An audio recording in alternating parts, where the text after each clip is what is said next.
yourself. Okay. All right. Okay. Well, good evening. Buenas tardes. Um, Thank you for inviting me, Tammy. My name is Lorena Marin, and I work here.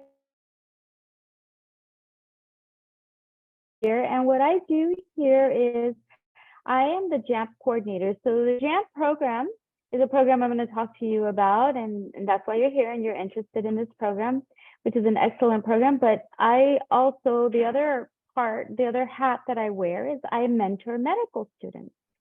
So that part of my job is evolving, and we're really excited because we're just thinking of more and more ways of how we can support our students once we get into medical school. Because I mean, I know I'm just assuming a lot, but I see a lot of Hispanic sounding names, okay? And those are the students that we try to target and help because they are underrepresented in medicine. And so we know that the demographics in Texas is changing a lot. And I don't know if parents were aware of this, but in 2020, children under the age of 18, let me back up a little bit. White children under the age of 18 became the minority. And now the minority is the majority in children, right? And the biggest minority group are Hispanic. Doesn't shock anyone. And that statistic, I think, is very important. And when I talk to our student doctors, that's what we call them, I remind them of that. And I remind them that they should probably learn Spanish because I tell them in 20 years, what do you think your patient population is going to look like?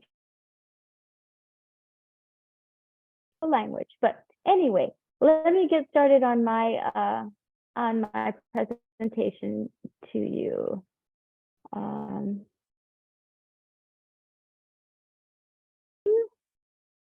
Because I do have so much, but I guess in these cases it's important, correct? I just like to talk to people and see them face to face, but that's not going to happen here, right? So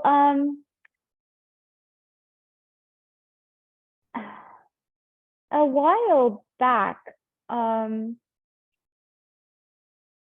in I would say like in the 1970s, 80s, there was, you know, legislators and just people wanted to find ways to attract the underrepresented, like our Blacks and Hispanics, to get into medical school, our minorities to get into medical school and to become physicians. Well, they tried different things, but they really did not have any success. Well, in Texas, back in the, I would say, late 1990s, some of our legislators began talking about these ideas. And in 2001, they started working towards this, making this a law or whatever, a bill. You know, they worked on a bill and they passed it in 2001 to fund a program that would try to get more of our minorities and underrepresented and underserved, so and socioeconomically challenged. And so they developed this JAMP program, which stands for Joint Admission Medical Program. And what this program does is it provides money for programming to help these students that we identify in four-year colleges. And that's the thing, you have to go, your child has to go to a four-year university, private or public, in Texas. Community colleges track, that's not the way, you can't get into JAMP. You can't get into this program. It has to be a four-year institution. And of course, your students, your kids, fall into a different category because they're doing dual credit. And so they are able to transfer into a four-year college and participate in this program if they apply. So like Tammy mentioned, they can apply sooner than some of the other students that just took a normal track to get to their bachelor's. sometimes with the TAB students, they apply 1 year and they may not get in, but they could apply a second year also. So that's the advantage that these students have. And what they get is they do get scholarships in undergrad and they get scholarships in medical schools. And as part of this program, they have to attend an internship in the summer. So the schools, the medical schools that are part of this consortium are all the state-funded schools. So that excludes TCU Medical School, and that excludes Incarnate Word in San Antonio. They're not part of this, but all the other medical schools are part of this program. So the students apply either in their case, in their freshman year or their sophomore year. And once they get accepted into the program, they would get scholarships and stipends. They would do an internship that first summer after they got accepted, and then the next summer they do the second internship. These internships are a month long at a medical school that participates in this program. Through this program, we offer clinical enrichment. So the students participate in clinical skills, but we also find them shadowing opportunities, because sometimes we find that students, especially if their parents don't have the connections that maybe other kids have, it's hard to find those shadowing experiences. So we provide that. We also provide an MCAT prep. And we actually JAMP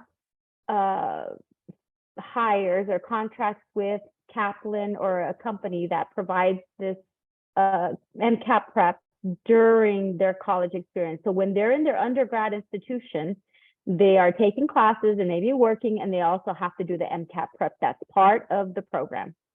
They also have many opportunities for personal and professional development. In these summer internships, we work really hard to find workshops and seminars that are going to help these kids grow in those ways.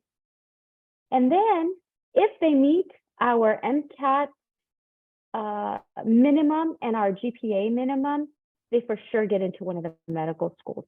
They would apply at all the schools. I mean, they would interview, well, apply, of course, and interview at all the schools. And then they would rank them and the schools rank them. And then there's an algorithm, just like everyone else that applies to medical school. It's the same process. And then they match it to one of the schools. So how do you qualify to be in this program? You have to attend a 4-year institution, like I mentioned. You have to take the ACT and the SAT. However, there are talks that maybe that will change, because now we're seeing and hearing that some of these undergrad institutions are not requiring those standardized tests. But that is still just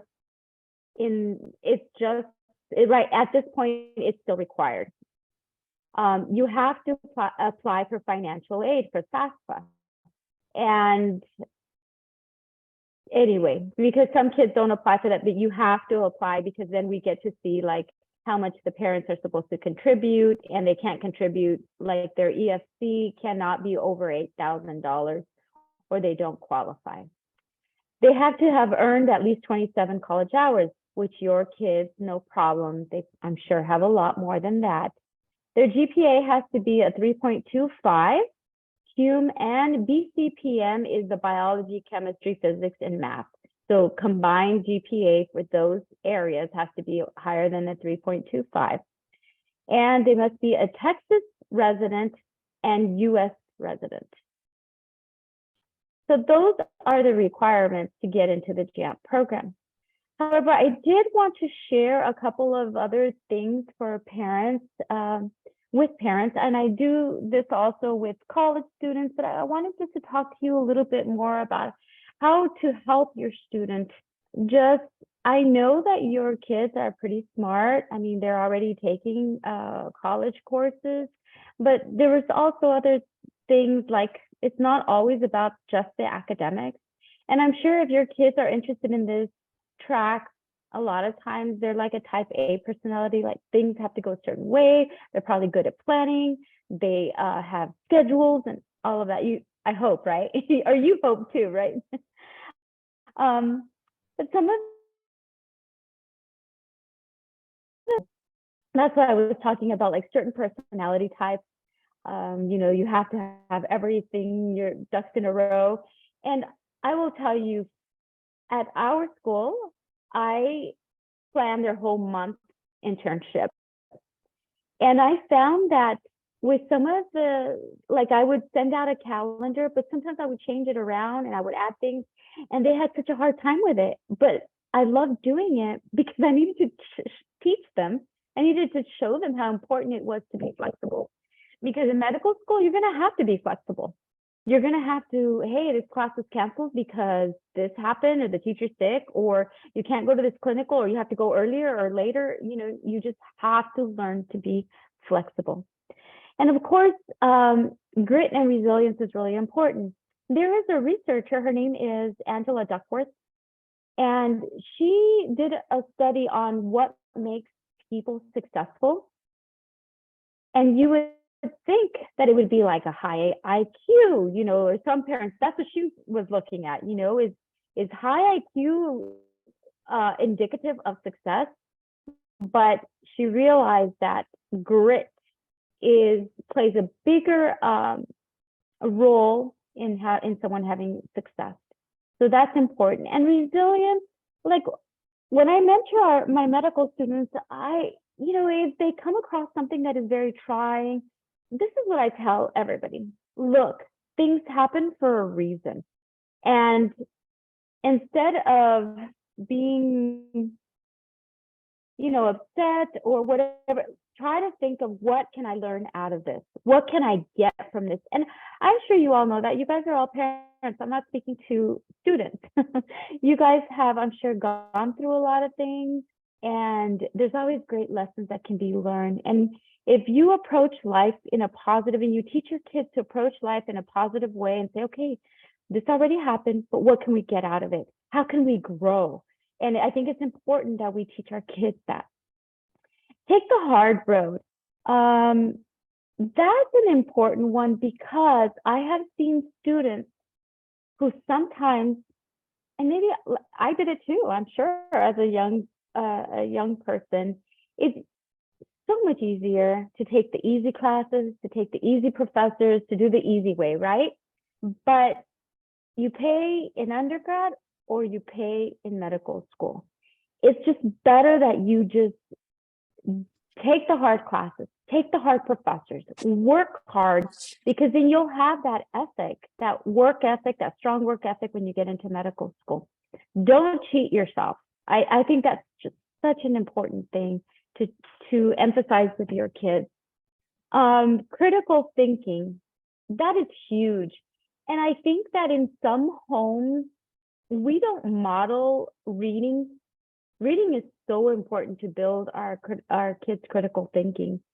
Besides reading, taking them to so many places, they can read on any subject. They can learn so much. They are well-rounded, but reading using critical thinking is going to help them a lot in medical school.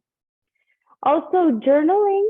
I would encourage you guys to encourage your students to journal, especially if they're already going out and volunteering and shadowing. I'm not talking about journaling and writing everything that happened in your day and all your feelings and everything. That is good, yes, but I recommend journaling for a time of self-reflection. Like, a situation happened, how did you handle it? What did you learn from it? Because I think self-reflection and self-awareness are very important. It's good for your children to be aware of their strengths and their weaknesses too, so that they can focus on, like, what can I do to be a better student? What can I do to grow?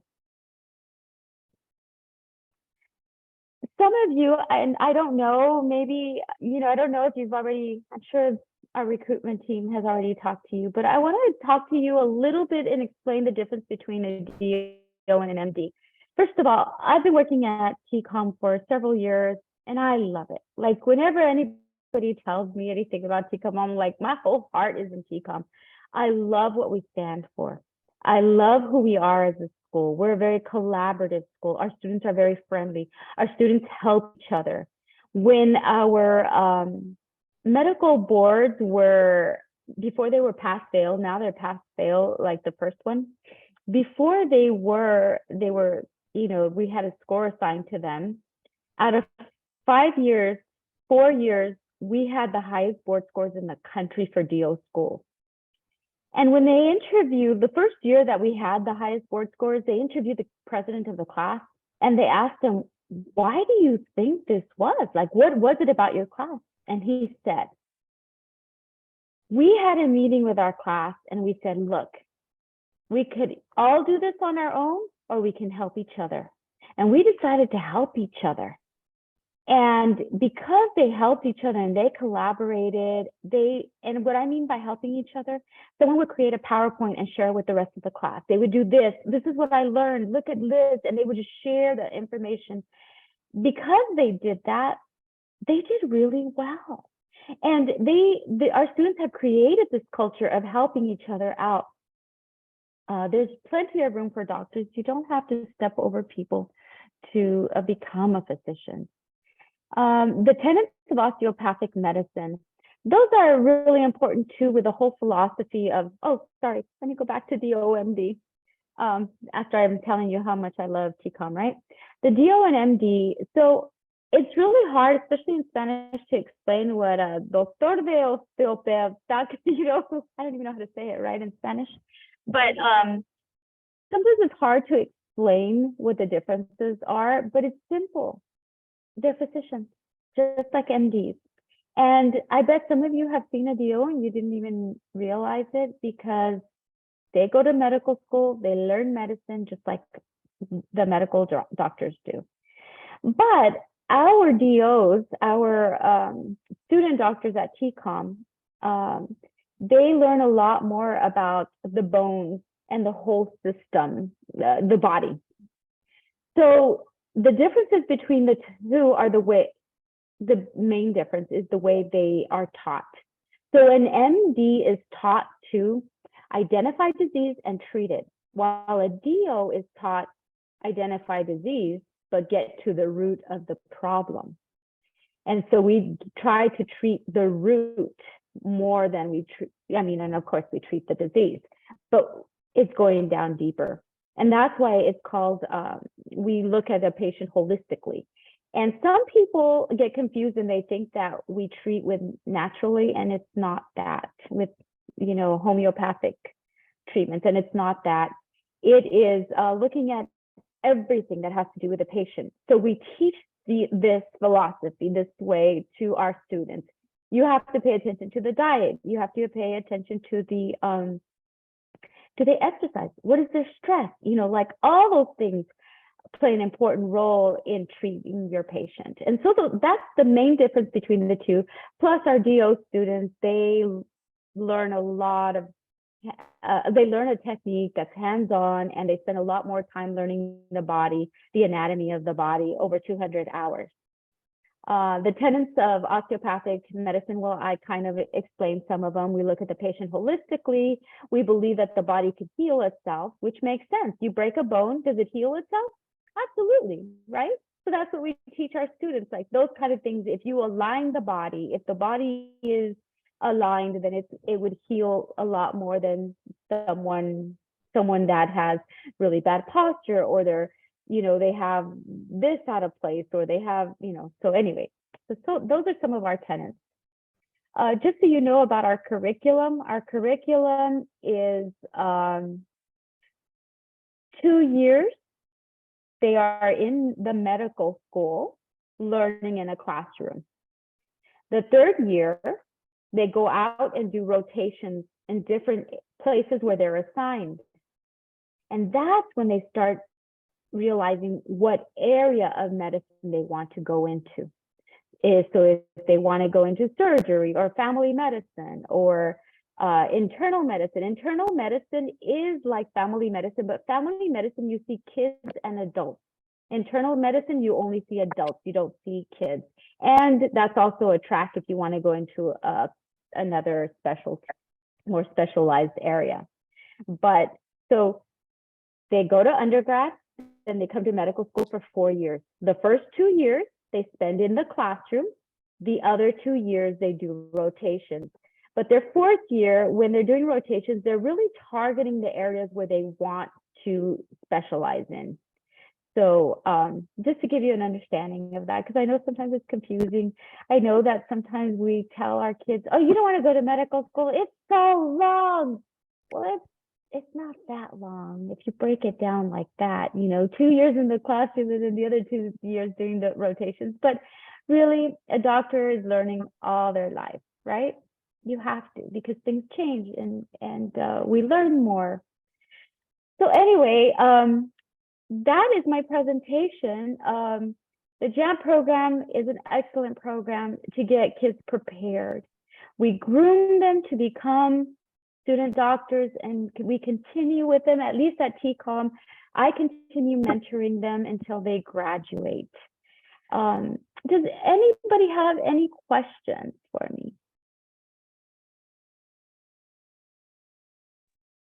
Yes, can you go over what the part of it in order to qualify for JAMP? So right now,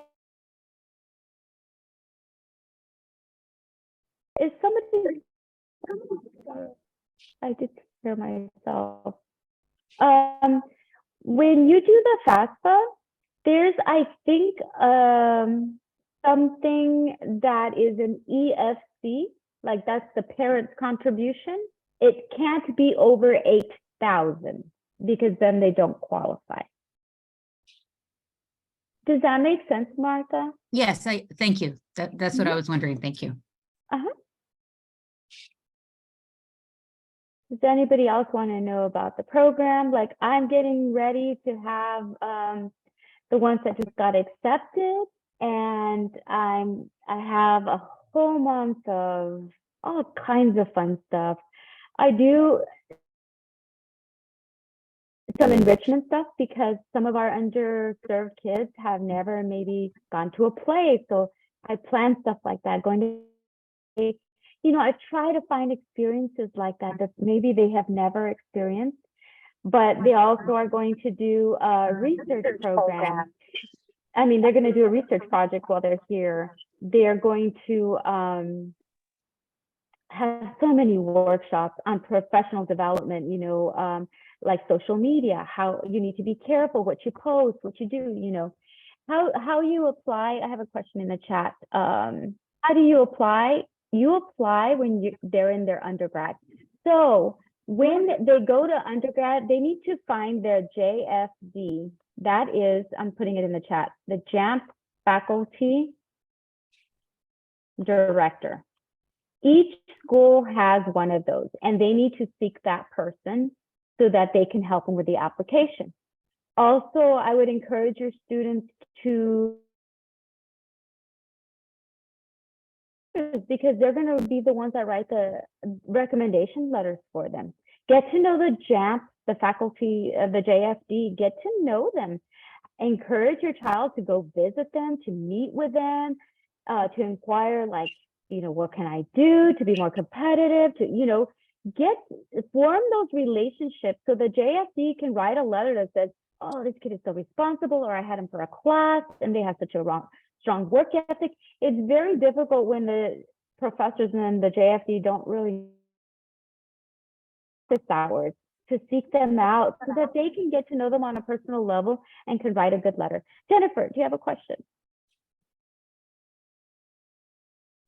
I think you just answered. So if I have a junior in high school now, she has to wait till she's her undergrad at her 4-year university before she can apply. Yes, this is for undergrad students, and for the tabs, it's like they can Okay. Go ahead. So she would be an early college grad. So that's the same process for her, or for all of them. So what I was saying is when is she going to an undergrad institution?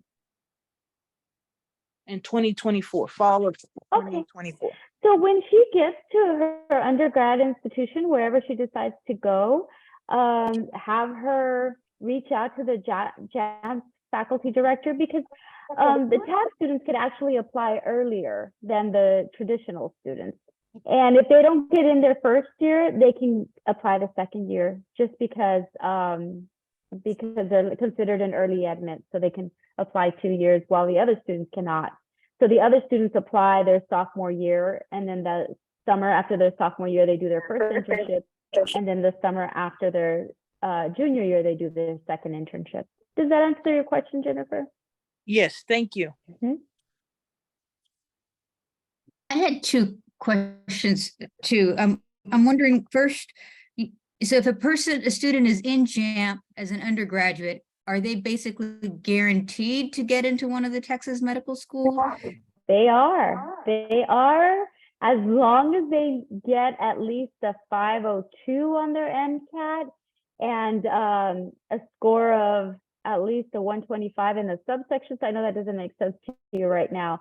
And then as long as they keep up the 3.25 GPA, they will for sure, they will interview at all the schools, and then they will rank the I think we have 13 schools right now, and they will rank them all. Wow.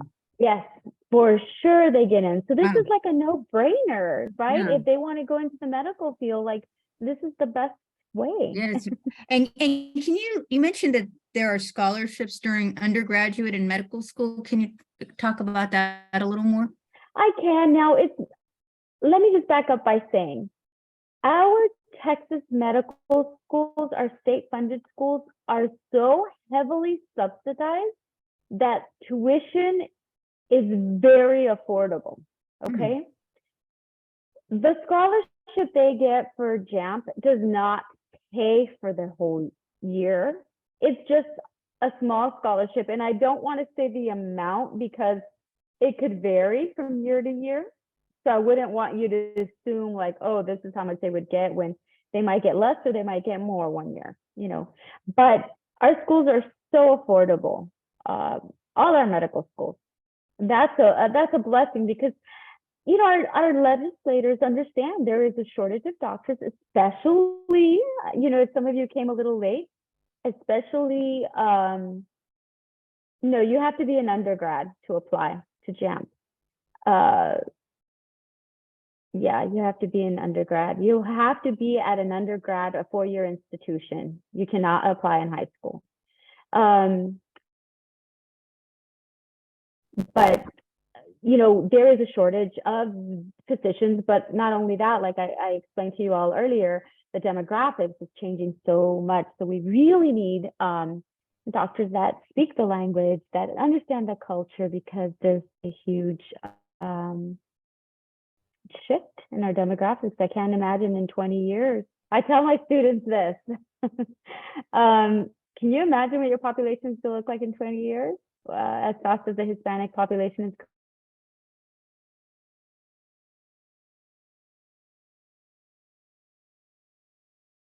to be culturally aware, because that plays into the holistic part of treating your patients, right? You need to understand the diet. You need to understand just where they come from, the traditions, or the mistrust of physicians.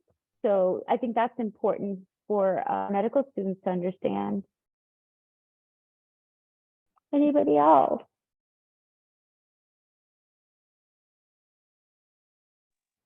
What is the likelihood that you'll get accepted into JAMP?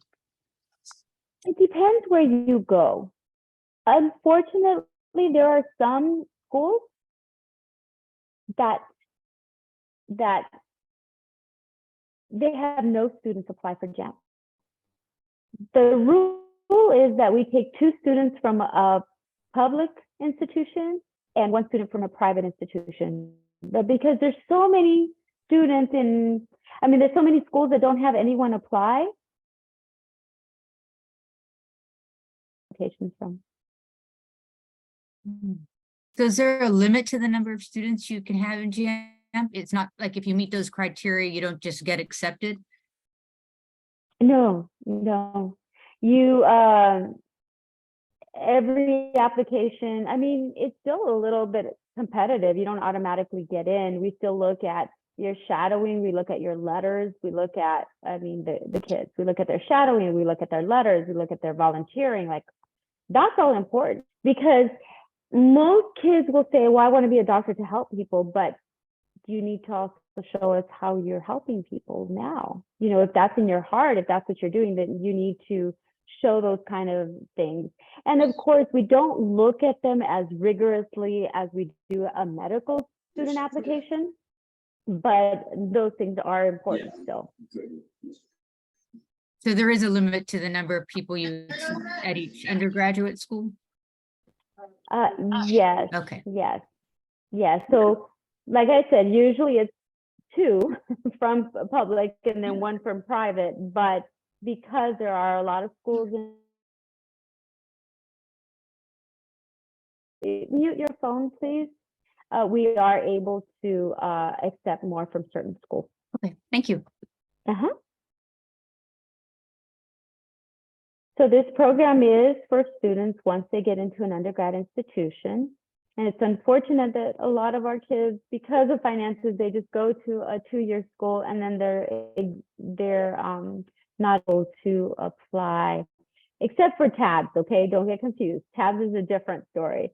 But some, when they graduate from high school, go into a community college and then transfer to a university.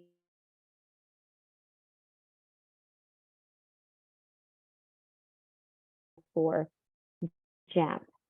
And like I said, those, you know, it's still a little competitive. We're still looking at all those other things that are important. You know, their leadership, you know, have they done any leadership in their high school, or even we look at like teaching music or teaching swimming lessons. We still consider that like a leadership role. Are they involved in clubs?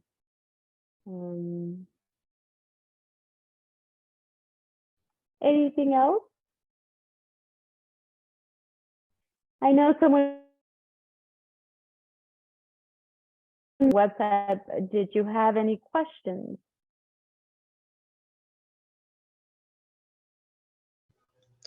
No, thank you. Miss Tammy answered it. Okay. Yeah, she said we can they can apply after their senior year going into college. They apply while they're in college. Yes, Not as their long senior as they've been admitted into a college, because they would have already had those 27 hours of college. Correct. So once they get into a 4-year institution, they need to look for their JAMP faculty director. Sorry, I can hear myself. No, it's okay. Thank you. You're welcome. Anybody else? This is, if you're interested in knowing, but it's such a great opportunity to see these kids grow. I only have them for a month, but I can see the big difference from when they come to when they leave. I always try to help them find opportunities.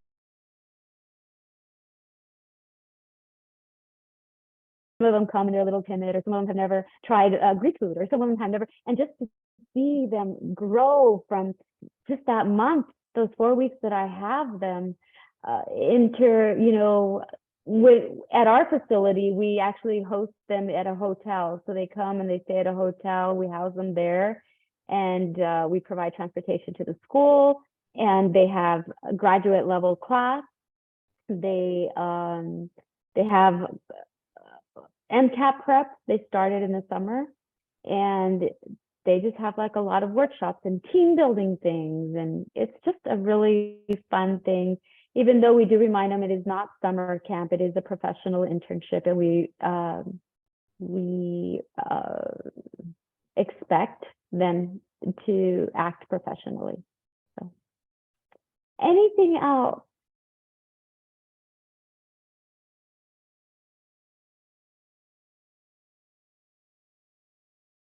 Sorry, one last question.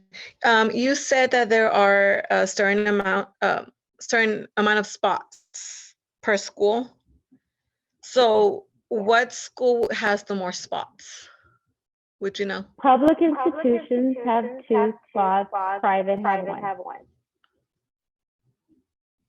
Okay. But some schools do not apply. So if we have a lot of applications from one school, then we take a few more from them. Okay. Can you Yeah. tell us? No, I was wondering, to follow up on that question, can you tell us how many applications in general you get, like at a public school or a private school? I cannot, but we get about 300 applications in total. And I cannot tell you that because it just depends. We look at the students, we look at their experiences, we review the applications. So for some schools that have maybe 20 applications, we 4, so it just I don't have an answer like that. Okay. We review all the applications, and what happens is we get the applications and we have people that review them from all the medical schools in Texas. So, I get assigned my 10 that I review, and then someone else from my school also. And, so we have, we just review them. And then the reviewer decides if they're going to be interviewed, and then we invite them for an interview. And then there's 2 other people that interview them from other different medical schools. And then they go to a committee, and then the committee decides who they will admit. And it's kind of what the process is for medical school applications.